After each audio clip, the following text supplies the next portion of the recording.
জানেন কি কেন জগন্নাথ দেবকে নিমের পাচন খাওয়ানো হয়? পুরীর জগন্নাথ দেবকে প্রতিদিন 56 পদের ভোগ নিবেদন করা হয়।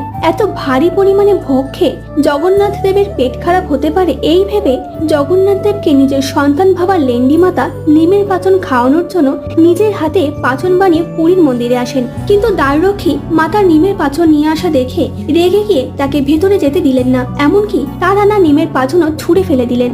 লেন্ডি মাতা এটা ভেবে সারা রাত কান্না করতে লাগলেন যে নিমের পাচন না খেলে জগন্নাথ দেবের পেটে ব্যথা না হয়। এরপর সেই রাতেই পুরীর রাজা স্বপ্নে দেখেন জগন্নাথ দেব পেটে ব্যথা চিৎকার করছেন এবং জগন্নাথ দেব রেগে রাজাকে বললেন, আপনার দ্বাররক্ষী আমার মাকে আমার ওষুধ দিতে কেন আটকায়? পরদিন সকালে পুরীর রাজা লেন্ডি মাতার বাড়িতে গিয়ে ওনাকে পুনরায় নিমের পাচন বানিয়ে জগন্নাথ দেবকে অর্পণ করার জন্য অনুরোধ করেন। এরপর থেকেই আজও পর্যন্ত লেন্ডি মাতার স্মরণে প্রতিদিন জগন্নাথ দেবকে ভোগ নিবেদন করার পরে এই নিমের পাচন খাওয়ানো